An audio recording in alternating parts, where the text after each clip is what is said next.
Minali,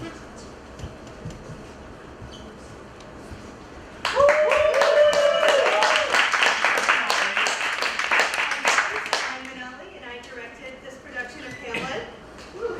Thank you all for coming in this terrible weather outside. Before we start the show, there are a few things you need to know. If you need to use the bathroom, sadly, the listener downstage does not have a bathroom. And so please go up the stairs and across the street into the Marvin Center. Similarly, if there's an emergency of any sort, please go up the stairs across the street into the Marvin Center. There's more student theater happening this weekend. This weekend, Generic Theater is presenting Urinetown in the West Hall Black Box. Sorry, my words aren't working right now. It's a fantastic show. The cast is lovely. The director is wonderful. You should all try to see it this weekend if you can. And in 2 weekends, I think, November 29th to December 1st, 14th grade players is presenting The Humans, also in the West Hall Black Box. And 14th grade and Forbidden Planet Productions is presenting Merrily We Roll Along the weekend after, also in the West Hall Black Box. Yeah. Also, if you're interested in supporting STC a little further, tonight from 11:45 to 12:45, there is a fundraiser at Crepeaway. Please try to get out there if you can. It would really mean a lot to STC. Also, some of the actors will be moving from here into the light booth, so please make sure that that aisle is clear. Thanks and enjoy the show.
Though yet of Hamlet, our dear brother's death, a memory we bring, and that it us befitted for a time to bear our hearts in grief, and for our whole kingdom to be contracted together in one brow of woe. Yet, so far hath discretion fought with nature that we with wisest sorrow think on him, together with ourselves. Therefore, have we our sometime sister, our queen, the imperial jointress to this warlike state, have we, as 'twere with a defeated joy, with an auspicious and a dropping eye, with mirth in funeral, but dirge in marriage, in equal scale, weighing delight and dole, taken to wife. Nor have we herein barred your better wisdoms, which have freely gone with this affair along, for all our thanks. And now, Laertes, what's the news with you? You told us of some suits. What is Laertes? You cannot speak of reason to the Dane and lose your voice. Come, what wouldst thou beg? That would not be my offer, not thy asking. The head is not more native to the heart, nor the hand more instrumental to the mouth, than is the throne of Denmark to thy father. Come, what wouldst thou have, Laertes? My dread lord, it was your leave and favor to return to France, from whence through willingly I came to Denmark to show my duty at your coronation. Yet now I must confess that duty's done. I thoughts and wishes bend again toward France, and bow them to your gracious leave and pardon. Well, have you your father's leave? What says Polonius? She hath, my lord, wrung from me my slow leave by laboursome petition, and at last upon her will I sealed my heart consent. I do beseech you, give her leave to go. Well, then go! Time be thine, and thy best graces spended at thy will. Now, my cousin Hamlet, and my son. How? The Lord again, less than kind. How is it that clouds still hang on you? Not so, my lord. I am too much in the sun. Good Hamlet, cast thy naked colour off, and let thine eye look like a friend upon Denmark. Do not forever with thy veiled lids seek for thy noble father in the dust. The nose is common, everything that lives must die, passing through nature to eternity. Aye, madam. It is. If it be, why seems it so particular to thee? Seems, madam. Nay, it is. I know not seems. It's not alone my inky cloak, good mother, nor customary shoes of solemn black, nor windy suspicion of forced breath. No, nor the purple river of the eye can denote me truly. These indeed seem for their actions that a man might play, but I have that within which past that show. These for the trappings and the suits of woe. It is sweet and commendable in your nature, Hamlet, to give these morning duties to your father, but you must know your father lost a father, and that father lost his, and the survivor bound for a time in filial obligation to do obsequious sorrow, but to persever in obstinate condolement, that's a course of impious stubbornness. Come, throw to earth this unprevailing woe, and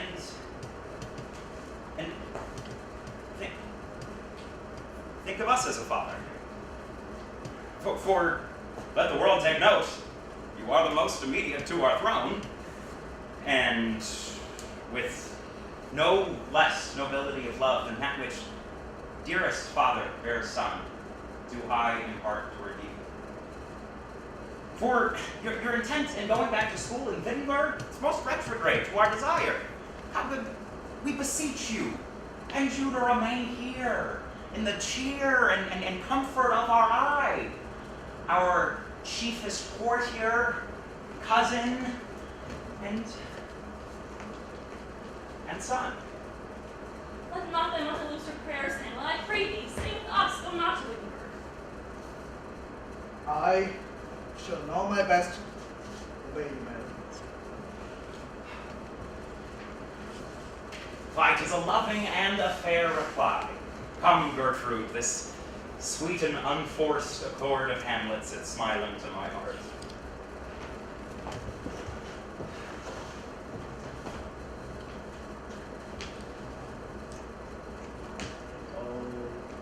Too solid fleshed with malice, thorn to resolve itself into a doom, or that the everlasting cannot fix his canon, gain self-slaughter. Oh, God. God! How weary, stale, flat, unprofitable seem to me all the uses of this world! Fine pardon, fine, but 2 monks dead. Nay, not so much. Not 2. So excellent a king that was to this. I peer into a satyr, so loving to my mother, that he might not beteem the winds of heaven, visit her face too roughly. Was I remember? Why, she would hang on him as if increase of appetite had grown by what it fed on, and yet within a month, there be nothing on it. A little month, those shoes were all with which she followed my poor father's body, all tears. Why she, even she, oh God, a face that was this course of reason would have borne longer. Married my uncle, my father's brother, but no more like my father than I to Hercules. Within a month, yet the sword of most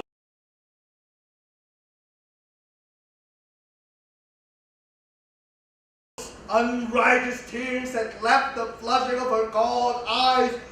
She married. It is not, nor it cannot come to good. My father, methinks I see my father. Where, my lord? Horatio, what makes you here? Marcellus? My good lord. I'm glad to see you. Good evening, madam.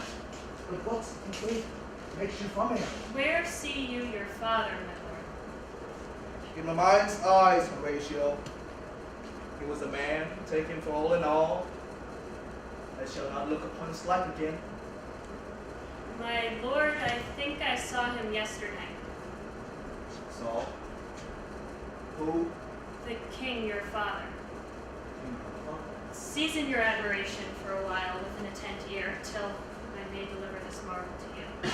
God's love, let me hear. 2 nights together had Marcellus and a gentleman on their watch in the dead vast and middle of the night that thus encountered. A figure, like your father, appears before them, and with solemn march goes slow and stately by them. Thrice he passed by their oppressed and fear surprised eyes. I with them the 3rd night kept the watch, and as they had delivered, both in time, form of the thing, was each word made true and good. The apparition comes. I knew your father. These hands are not more like. Where was this? My lord, upon the platform where we watched. Did you not speak to it? My lord, I did, but answer made it not. Yet once methought it did raise up its head and address itself to motion as like it would speak. But even then the morning cock crew loud, and at the sound it shrank in hasted way, vanished from our sight. It's very strange. As I do live, my honored lord, 'tis true. And we thought it written down in our duty to tell you of it. Indeed, indeed. But this troubles me. Hold you the watch night? We do, my lord. I'll watch night. The chance will walk again. I warrant it will. And assume my noble father's person. I'll speak to it, though hell itself should gape and bid me hold my peace. I pray you all, if you have hitherto concealed this sight, let it be tenable in your silence still, and whatsoever else shall have tonight, give it an understanding, but no tongue. I will requite your loves. So fare you well upon the platform, quiz 11 and 12. I'll visit you. Our duty to your honor. Your love, is mine to you. Farewell.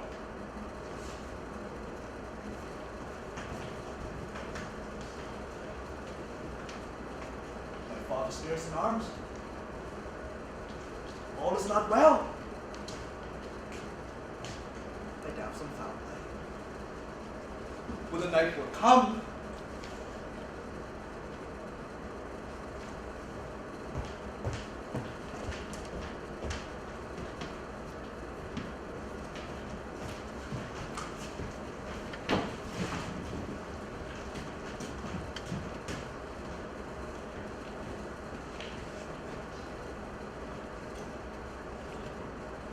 My necessaries are marked.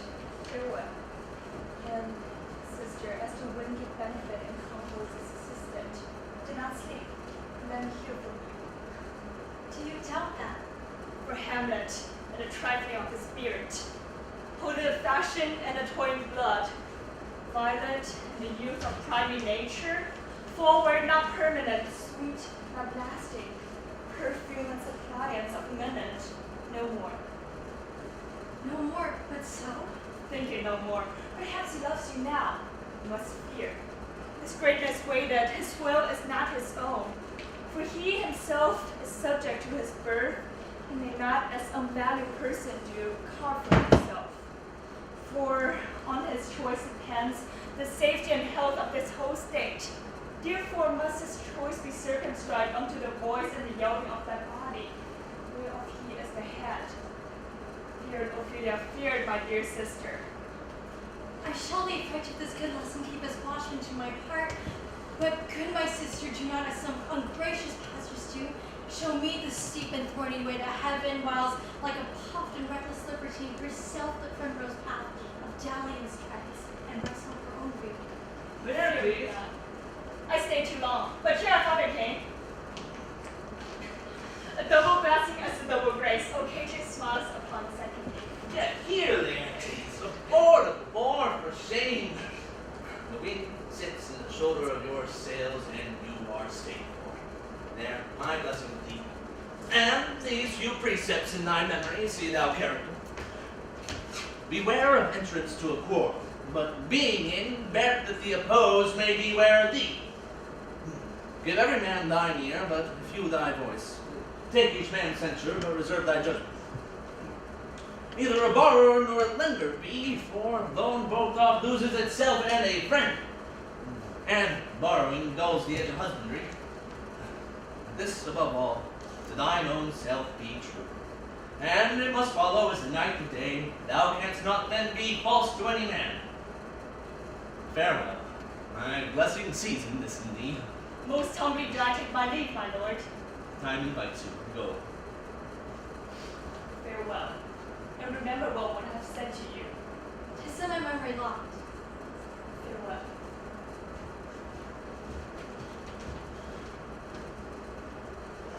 What is it, dear Ophelia, she has said to you? If it pleases you, my lord, something touching the Lord Hamlet. Very well thought. And 'tis told me he hath very oft of late given private time to you, and you have of your audience been most free and bounteous.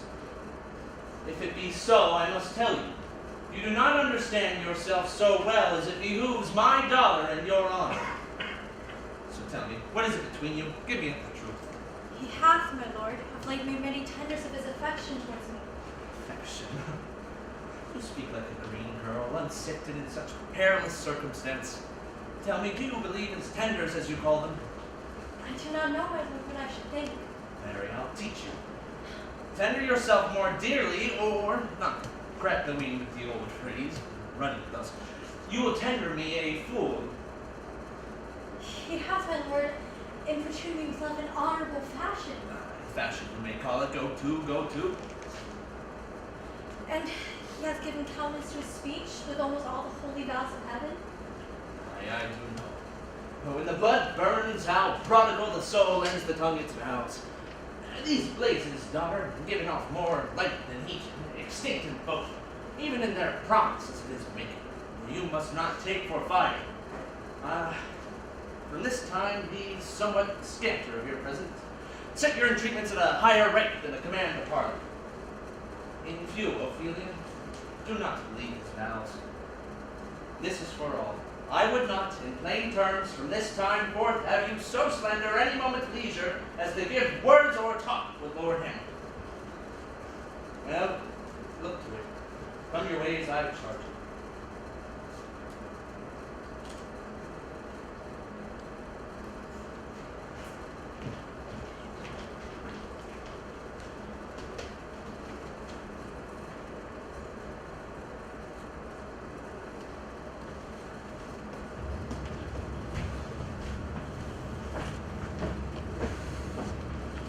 Air, my slowly.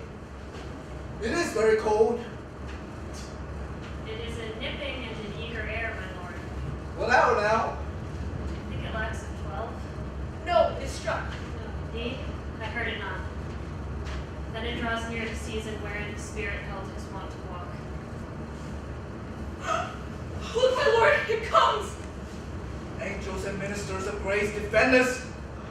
King, Father, Royal Dame. Oh, answer me!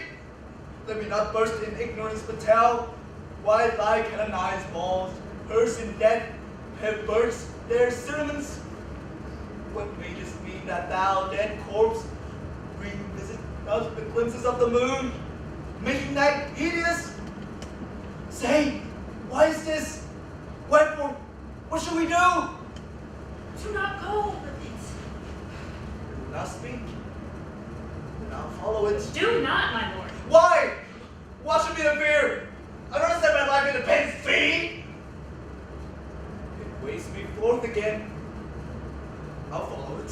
What if it draw you toward the flood, my lord? Or assume some other horrible form which may deprive your sovereignty of reason and draw you into madness? Think of it. Waves be still. Go on. I'll follow thee. you shall not go, my lord. Hold up your hands. Be ruled, you shall not go. Unhandly! By heaven, I'll make a ghost of her that stays me. I say away. Go on. I'll follow thee.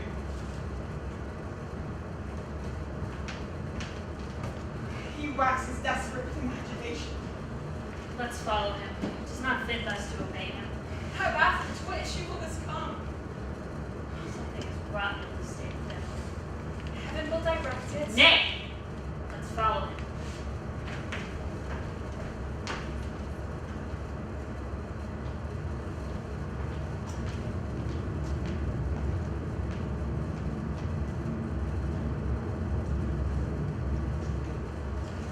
Where wilt thou lead me? Speak. I'll go no further. Mark me, I will. lend thy serious hearing to what I shall unfold. Oh, God. Speak. I am bound to hear. So art thou to revenge when thou shalt hear. What?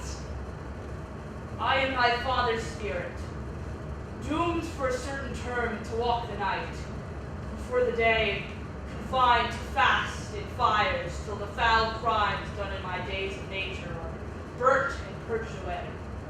List, list, oh list, if thou didst ever thy dear father love, Oh, God. revenge his foul and most unnatural murder. Murder. Murder most foul, as in the best it is, but this most foul, strange, and unnatural. Haste me to know that I, with wings as swift as meditation, with thoughts of love, may sweep to my revenge. I find thee apt, and duller wouldst thou be than the weed that roots itself in ease, and lift dwarf wouldst thou not stir in this. Now Hamlet here, 'tis given out that sleeping in my orchard a serpent stung me. And so the whole ear of Denmark is by a forged process of my death rankly abused. But know, thou noble youth, the serpent that did sting thy father's life now wears his crown. Oh, my prophetic soul. My uncle. Sleeping in my orchard, my custom always of the afternoon. Upon my secure hour thy uncle stole with the juice of cursed heaven on in a vial, and in the porches of mine ear did pour the leprous distillment. which holds such an enmity with the blood of man that swift as quicksilver, it courses through the natural gates and alleys of the body, and with a sudden vigor doth pass it curd, like eager droppings into milk, the thin and wholesome blood. So did it run. Thus was I, sleeping, by a brother's hand, of life, of crown, of queen, once dispatched. No reckoning made, but sent to my account, with all my imperfections on my head, disappointed, unrehustled, unannulled, cut off even in the blossom of my sin. Horrible, horrible, most horrible! Thou hast nature in thee, bear it not! Let not the royal bed of Denmark be a couch for luxury and damned incest. Fare thee well at once. Glowworm shows the mountain to be near, and begins to pale his ineffectual fire. Adieu, adieu, Hamlet. Remember me.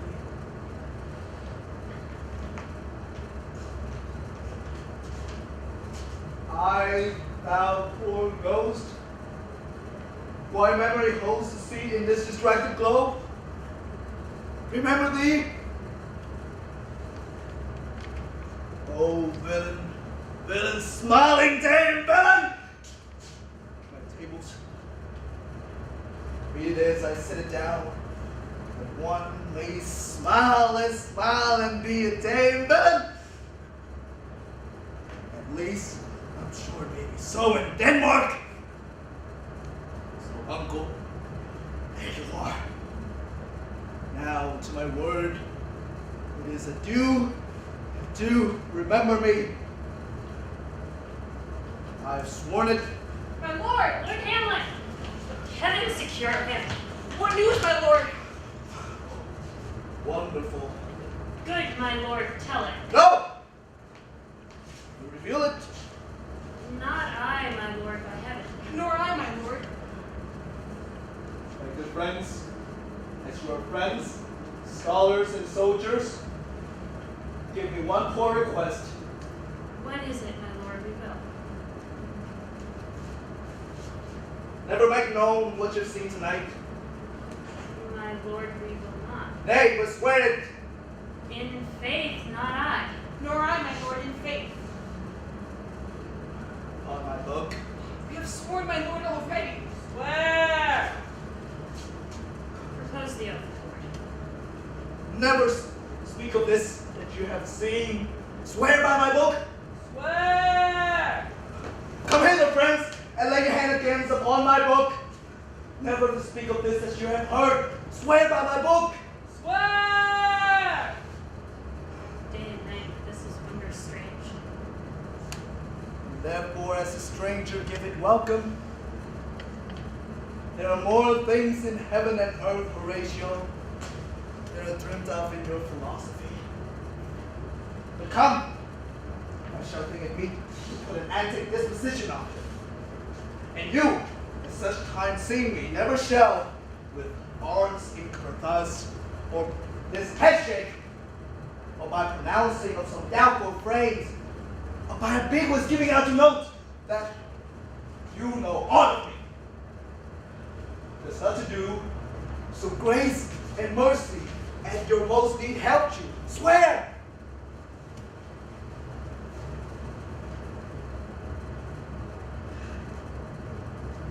So, let us go in together. And still, your fingers on your lips, I pray. The time is out joint. Oh, cursed spite, that ever I was born to set it right!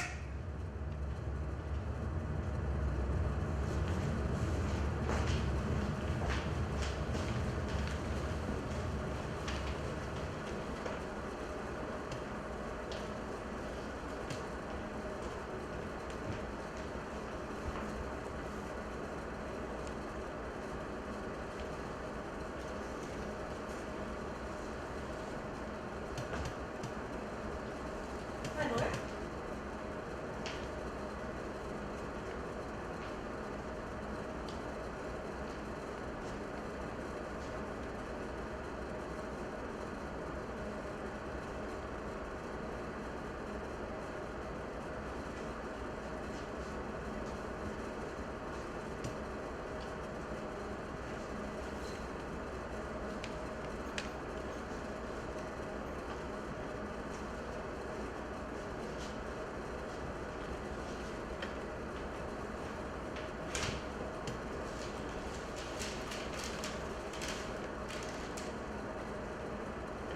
Adieu?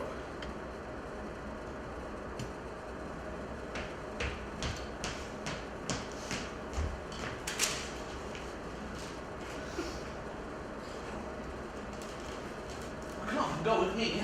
I'll go seek the king. Why, it's the very ecstasy of love, whose violent poverty foredoes itself and leads the way of desperate undertakings as oft as any passion under heaven that does afflict our natures. I'm sorry. What, have you said anything to you as of late? No, my lord, as you did command, I did deny his fetters and recall his fetters towards me. That hath made him mad. I'm sorry, better need in judgment I had not quoted him. I fear he did but trifle, meant to wreck me. Oh, beshrew my jealousy. My heaven, it is as proper in our age to expand ourselves beyond our opinions as it is common for the younger sort to lack discretion. Look, come, we will go seek the king. This must be known, which, being kept close, might move more grief to hide than hate to utter love.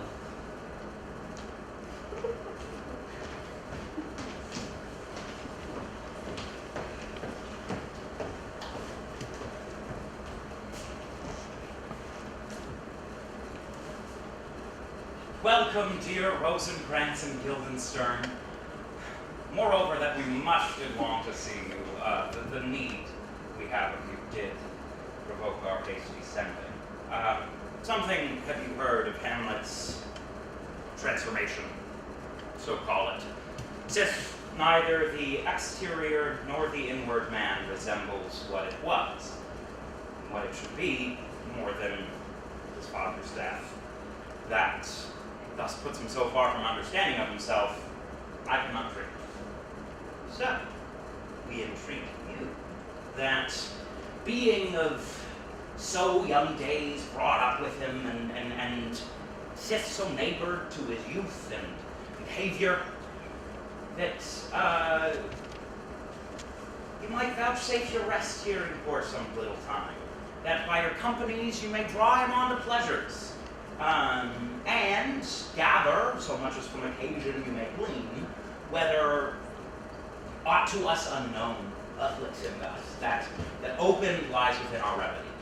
Good ladies, we have much talked of you, and I'm sure they're not too living to be your ears. It will please you to show us much gentry and goodwill as to expend your time with us a while, for the supply and profit of our home. Your visitation shall receive such thanks as fits a king to reverence. Both your majesty's might by the sovereign power you have of us, but your dread pleasure is the one to command and to reject. We both obey, and do give up ourselves here with full vent, to lay our service freely at your feet to be commanded. Oh, thanks, Rosencrantz and gentle Guildenstern. Thanks, Guildenstern and gentle Rosencrantz. And I beseech you instantly to visit my too much changed son. Go, some of you, and bring these ladies for Hamlet. Heavens make our presence and our practices pleasant and helpful to him. My lord, I do think, or else this brain of mine hunts not the trail of policy so well as it hath used to, that I have found the very cause of Hamlet's lunacy. I doubt it is no other but the maid whose father's death in our or hasty marriage. Well, we shall sift him. My liege, ma'am, to expostulate what majesty should be, why day is day, night, night, time, time. We're nothing but to waste night, day, and time. Therefore, since brevity is the soul of wit, I will be brief. Your noble son is mad. Mad, call I it for, to define madness. What is it to be? Nothing but mad. But let that go. What's more matter with us, auntie? Madam, I swear I use no art at all. That he is mad, 'tis true. And now remains that we find the cause to this effect. I have a daughter.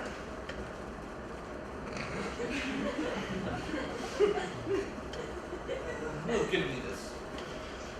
Now gather and surmise.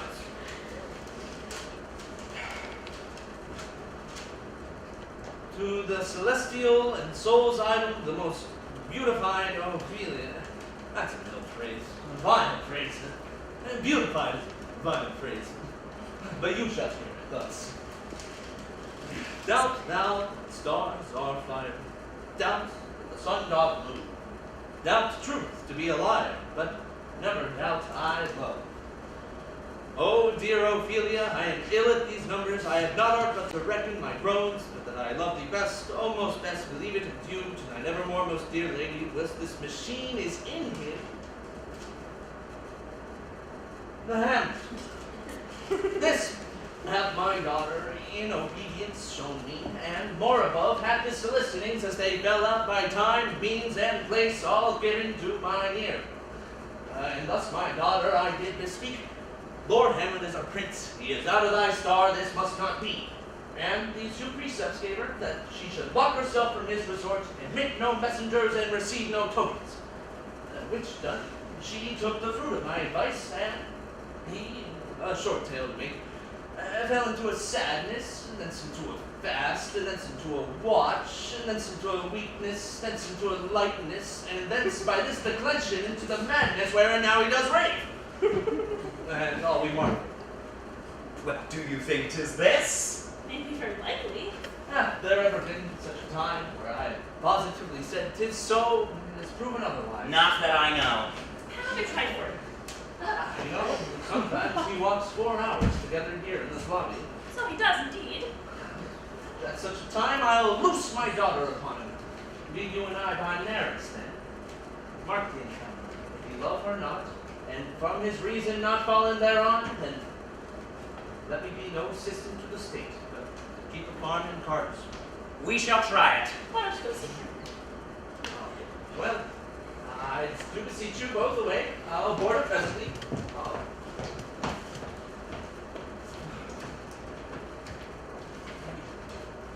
Oh, how does my good Lord Hamlet? Well, better mercy. Do you know me, my lord? Excellent well. You're a fishmonger. Not I, my lord. But I would you were so honest a man. Honest, my lord. Aye, sir, to be honest, as this world goes, is to be one man you have hands out. He nodded first. He called me a fishmonger. I'll speak to him again. What is it you are reading, my lord? Words! Words! Words! What's the matter, my lord? Between who? The matter that you're reading, my lord. Oh, slander, sir. For the satirical rope says here that old men have gray beards, that their face are wrinkled, and that they have a plentiful like of wits, together with most weak hands. All which, sir, though I most powerfully and potently believe, for yourself, sir, should be all as I am, if like a crap you could go back to it. Though there is madness, there is method in it. My lord, I will most humbly take my leave of you. You cannot, sir, take from me anything that I would more willingly part without. Except my life. Except my life. Except my life. Fare you well, my lord.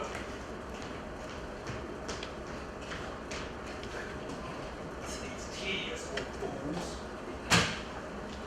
My honored lord. My excellent friends! Lord. How dost thou give us stern? Ah, Rosencrantz! Good friends, how do you go? As the indifferent children of the earth. Happy, and that we're not over happy. On 14th cap, we're not the very one. Nor the soles of the shoes. Neither, my lord. That you live about her waist, or in the middle of her favorites. Faith, for private sweets. Ah, most secret parts of fortune. Oh, most true. Jesus, trumpet. What's the news? None, my lord, but that the world's grown honest. That is doomsday's near.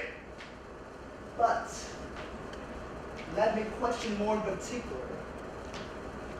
What have you, my good friends, deserved at the hands of fortune, that she sent you to prison hither? Listen, my lord. Denmark is a prison, Then is the world one. a goodly one, in which there are many fines, wars, and dungeons. Denmark being one of the worst. We think not so, my lord. Why then, 'tis not to you, but it's nothing either good or bad. The thinking makes it so. To me, it is a prison. Why then your ambition makes it one. 'Tis too narrow for your mind. But It has been a way of friendship. What makes you an Elsinore? To visit you, my lord. No other occasion. Baker that I am even poor in thanks. But I thank you. And sure, dear friends, my thanks are too dear a halfpenny. Were you not sent for?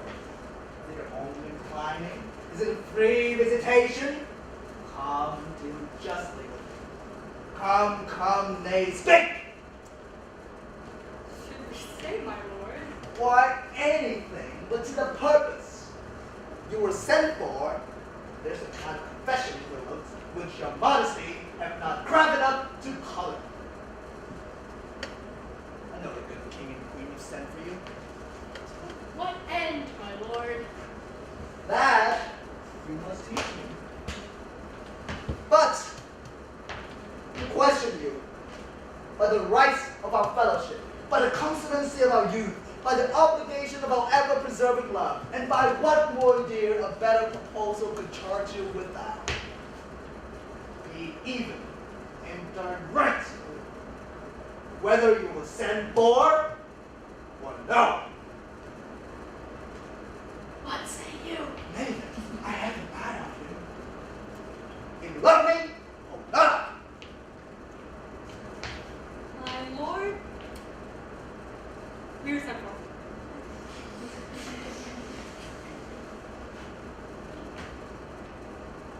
I will tell you why. I have of late, but wherefore I know not, lost all my motive for all custom of exercise. And this goes so heavily with my disposition that this goodly frame, the earth, seems to me a sterile mockery.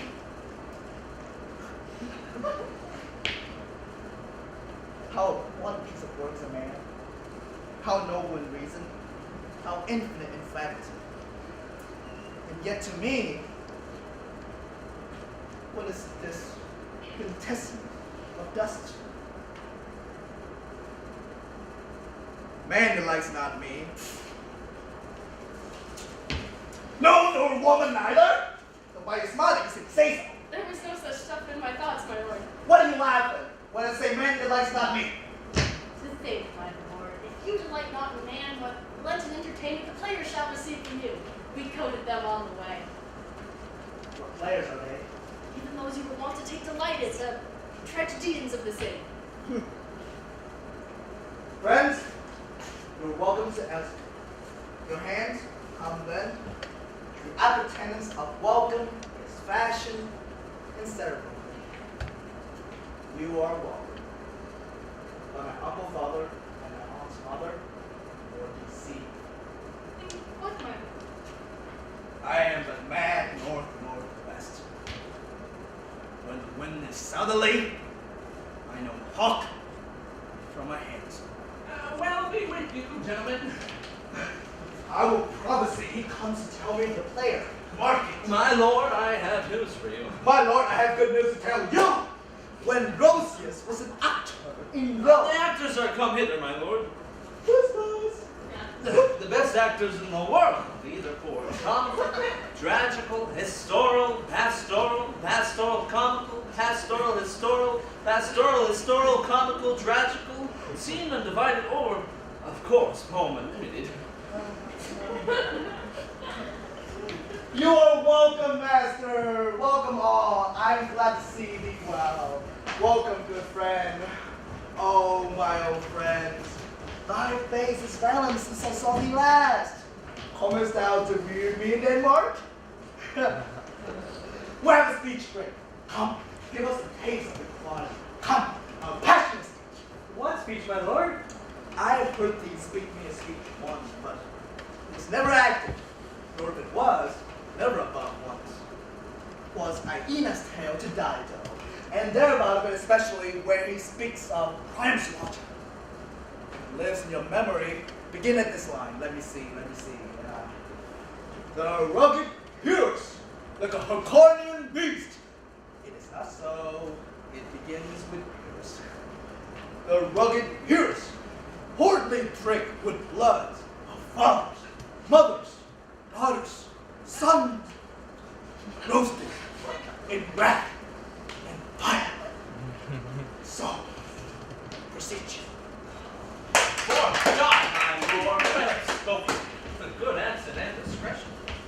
Anon he finds him, striking 2 shorter Greeks. His antique sword, rebellious to his arm, lies where it falls, repugnant to command. Unequal matched, Pierce at prime drives, in his rage strikes wide, but with the whiff and wind of his fell sword, the unnerved father falls. Then, senseless Ilion, seeming to feel this blow, with flaming top, stoops to his base, and with a hideous crash, takes prisoner Pierce's ear. For lo, his sword, which was declining on the milky head of Reverend Priam, seemed in the air to stick. And so, as a painted tyrant, Pierce stood, and like a neutral to his will and manner, did nothing. This is too long. It's yelled to the barbers with your beard. Come to Hector. Out, out, thou strumpet fortune! All you gods and general synod, take away her power. Break the spokes and bellies from her wheel, and bowl the round nave down the hill of heaven, as low as to the fiends. But who, oh, who had seen the mobile queen? Oh, that is good. Well, queen is good. Running barefoot up and down, threatening the flames with bison rune. A clout upon that head, where late the diadem stood. And for a robe, but her length and all o'er-teamed loins. A blanket, and the alarm of fear caught up. This who had seen, in tongue and venom steeped, against fortune's state, where treason had pronounced. The gods themselves did see her then, when she saw Pierce make malicious sport, and mincing with his sword her husband's limbs. The instant burst of clamor that she made. Those things mortally move them not at all, but it made milch the burning eyes of heaven, and passion in the gods. Now to see whether or not he's turned a tear to his cheek. Good, my lord. Will you let the players quell this goal? Do you hear? Take them in. Let them be well used. Come, sirs. Follow him, friends. We're here to play tomorrow. Dost thou hear me, old friend? Can you play the murders on top? Aye, my lord. We're headed tomorrow night. Now follow that lord. And look, you're walking now. Good friends, I'll leave you tonight. You're welcome to us. Good, my lord. I so company with ye.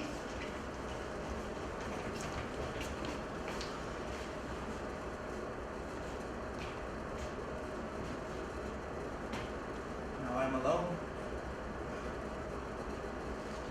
Oh, what a rogue and as a slave am I! Is it not monstrous that this player here, but in a fiction, that dream of passion, could force his soul so to his own conceit, that from her working all his visage want? Tears in his eyes, distraction expects, a broken voice, and his whole function suiting with forms to his conceit. And all for nothing! For Hecuba. Was Hecuba to him, or he to Hecuba, that he should weep for her? What would he do? And he the motive and the cue for passion that I have. He will drown the stage with tears and clip the general ear with hoarse speech. Make mad the guilty and appall the free. Confound the ignorant and amaze indeed the very faculties of eyes and ears. Yet I, a dog and money metal rascal peak, a prejudice of my cause that can say nothing, no, not for a gain upon whose property and most dear life a dame to feed was made. Why, what an ass am I? Fire upon it! Boom! Upon my brain!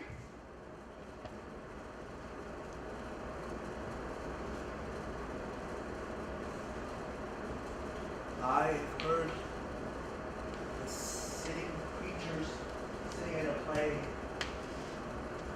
have been by the very very cunning of the scene, instruct soul to the soul, that presently they have proclaimed their malefactions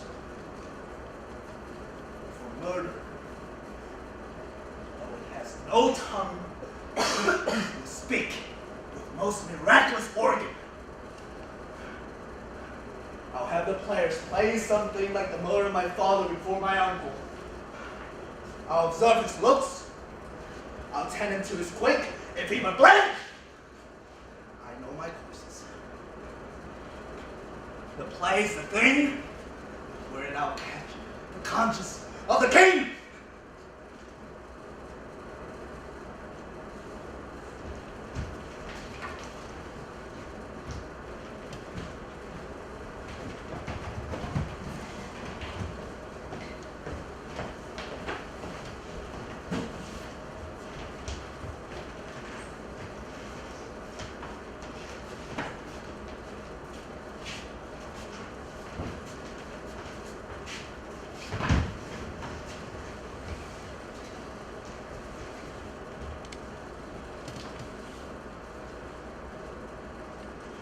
And can you not get from him from any drift of circumstance why he puts on this confusion?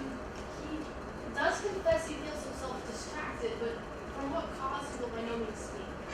We find him forwardly sounded, but crafty madness keeps aloof when you bring him some confessions. He receive you well? Looks like a gentleman. But with much forcing of his disposition. Did you excite him to any pastime? That it so fell out that certain players were brought on the way. These who told him and it did seem to him a kind of joy to hear them. They were about the court, and as I think they had already ordered this night to play before. 'Tis most true, my lord, and he beseeched me to have you both hear and see the matter. Oh, with all my heart. Oh, and it doth much content me to hear him so inclined. Good ladies, give him a further edge in this, and drive his purpose on to these delights. We shall, my lord. Sweet Gertrude, leave us too. For we have closely sent for Hamlet hither, that he may hear, as 'twere by accident, affront Ophelia. Her father and myself, lawful espials, will so bestow ourselves that, seeing unseen, we will frankly judge of their encounter, and thus know whether 'tis the affliction of his love or no that thus he suffers for. Aye, my lord. And for your part, Ophelia, I do wish that your good beauties be the happy cause of Hamlet's happiness. What you hear, Ophelia? I read on this book. I'm sure such an exercise may color your loneliness. I do believe I hear him coming. So wait.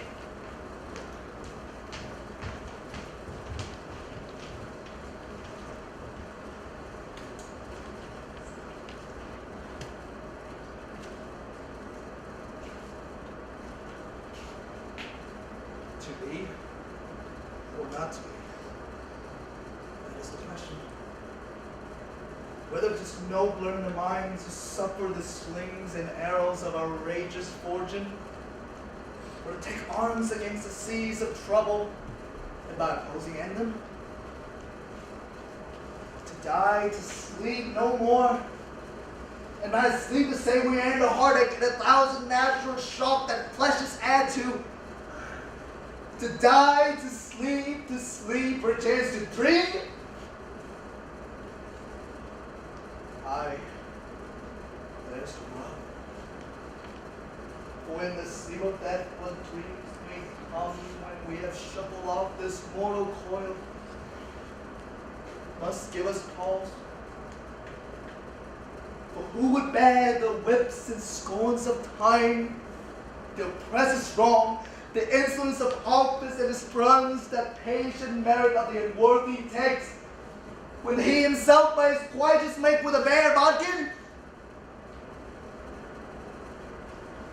Thus consciousness may cower of us all. That thus the native use of resolution is sickly over with a pale cast of thought. With enterprise and a great pith and moment, with disregard the currents in our ride,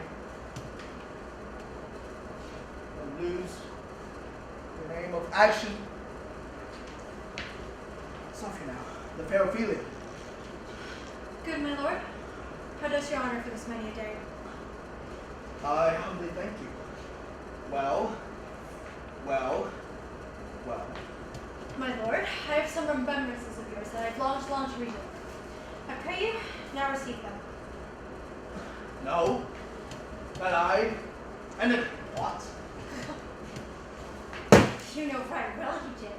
And with them words of such sweet breath composed as to make the things more rich, their perfume lost. Take these again, for true to noble mind. Rich gifts wax poor when givers prove unkind. There, my lord. Are you honest? My lord, Are you fair? what means your lordship? If you be honest and fair, your honesty shall admit no discourse to your beauty. I did love you once.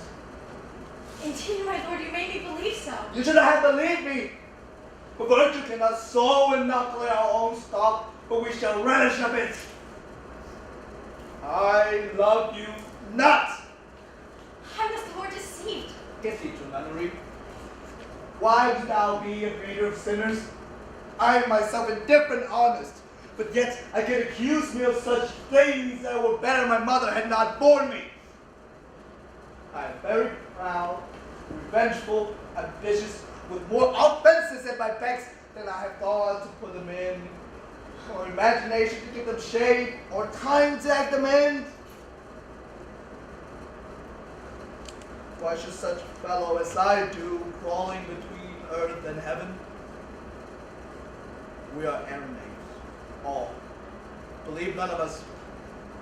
Go thy way, son. Farewell. Oh, help me, sweet heavens! If thou dost marry, I'll give thee this flag for thy dowry. Marry a fool, for wise men know well enough what monster you make of them.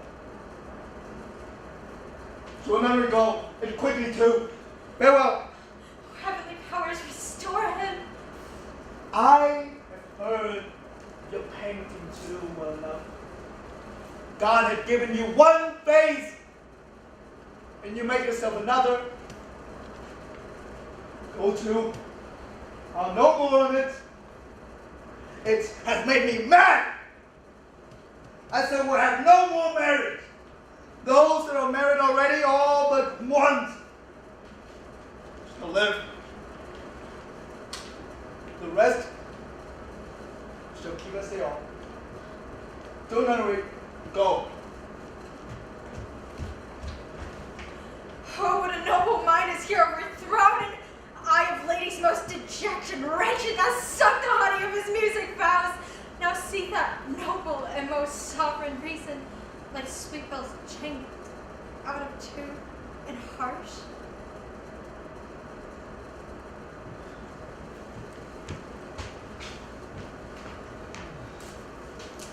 Love his affections do not that way tend, nor what he spake would that form a little. It's much like madness. There's something in his soul, o'er which his melancholy sits on brood, and I do doubt the hatch and the disclose will be some danger, which, for to prevent, I thus in quick determination set it down. You shall with speed to England, which for the demand of our neglected tributes, haply the seas and countries with variable objects shall expel this something settled matter in his heart, or which his brain still beating puts him thus from understanding of himself. What think you want? It shall do well, my lord, but yet do I believe the origin and commencement of his grief hath sprung from neglected love. How now, Ophelia? You need not tell us what Lord Hamlet said. We heard it all.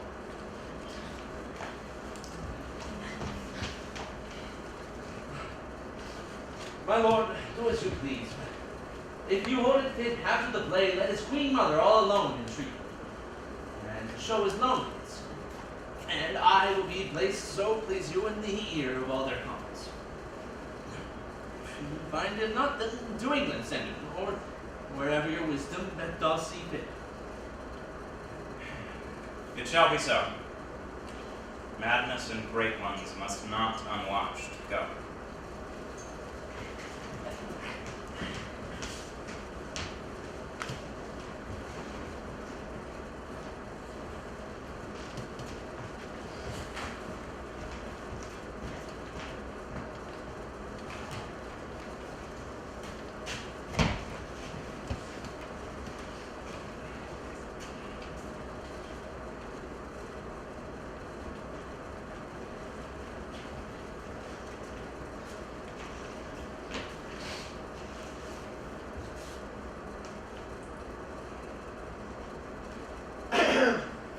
Speak the speech I pray you, as I pronounce it to you tremblingly on the tongue. Nor do not start the air too much with your hand thus, but use on it. I warrant your honor.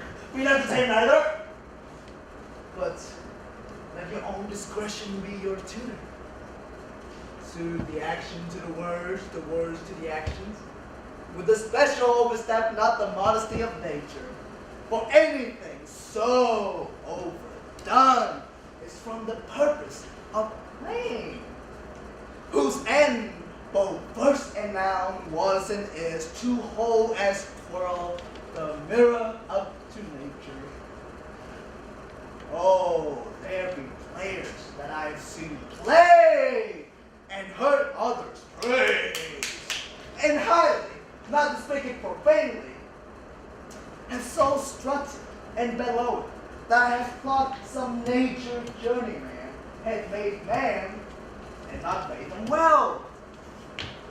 They imitate humanity, so I bob and play. I hope we perform that justly with us, sir. Go! Make it ready.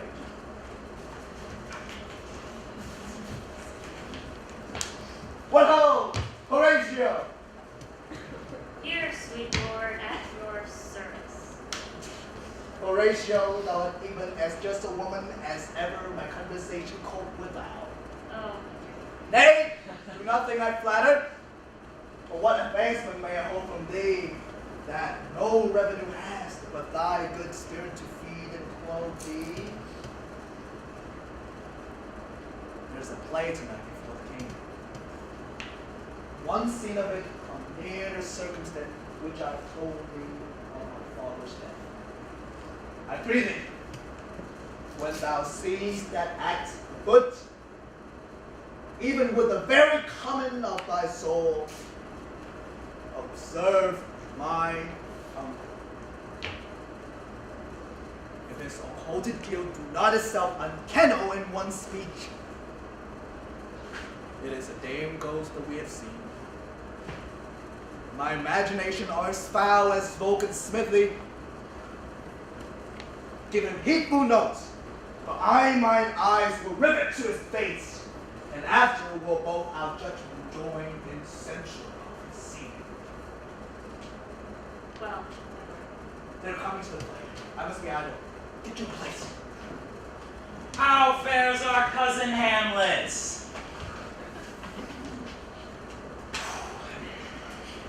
Excellent in faith of the chameleon's dish. I eat the air, promise cram. He cannot feed Capon so. No, mother. His men are more attractive. Lady, shall I no lap? No, my lord. I mean, my head upon your lap. Aye, my lord. Do you think I meant country manners? I think nothing, my lord. That's a fair thought to lie between May's legs. What is, my lord? Nothing? You are married, my lord. Who, I? I, my lord. What should a man do but be married? For look you, how cheerfully my mother looks, and my father died within these 2 hours. No, 'tis twice 2 months, my lord. So long? Nay then, let the devil wear black, for I have a suit of sable. Oh heaven, died 2 months ago and not forgotten yet. then there's hope. A great man's memory might outlive his life half a year.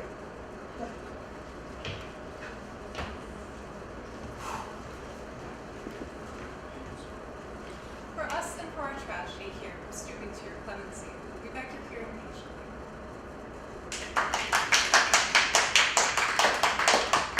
Is it a prologue or the poesy of a rain? 'Tis brief, my lord. As woman's love.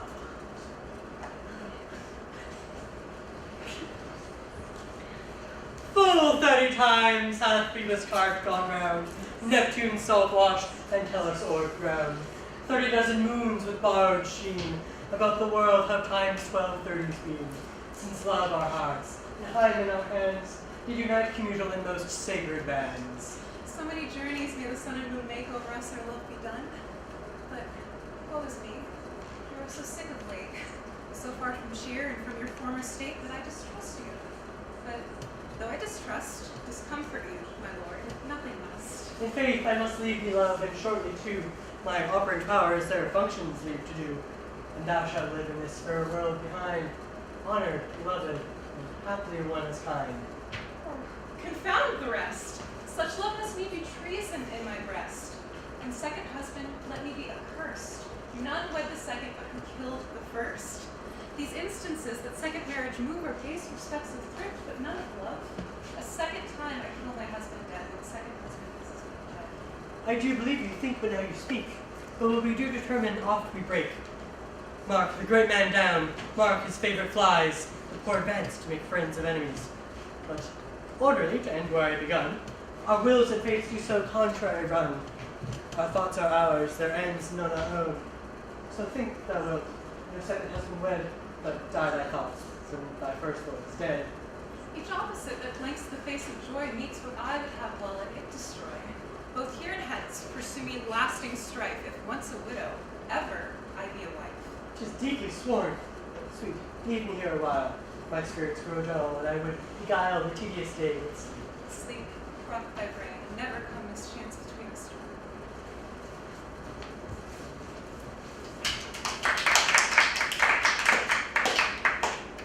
Madam, how do you like this play? The lady protests too much, methinks. Oh, but you give a word. What do you call the play?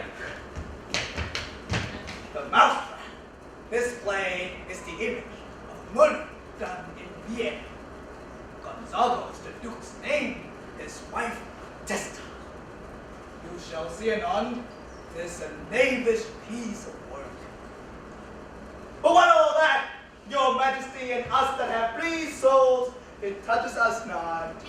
If the god J wins, our withers on run.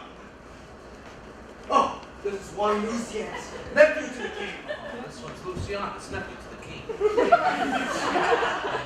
as a chorus, my lord. I could interpret between you and your love if I'm seeing the puppet's belly. Thoughts black, hands apt, drugs fit and time agreeing. Oh, confederate season, else no creature seen. Thou mixture rank with midnight weeds collected, with hecats, banned, thrice blasted, thrice infected. Thy natural match and dire property. Unwholesome life usurp immediately.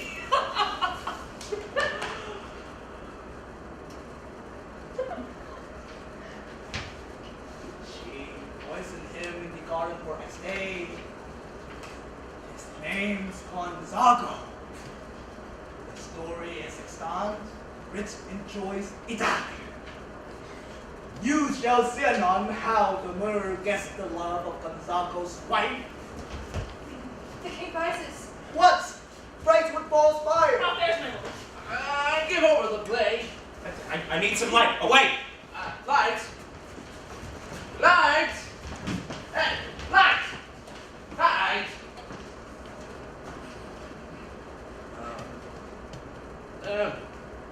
Brief intermission, 10 minutes or so, my lords. If you need to use the bathroom, then you can cross the street over to the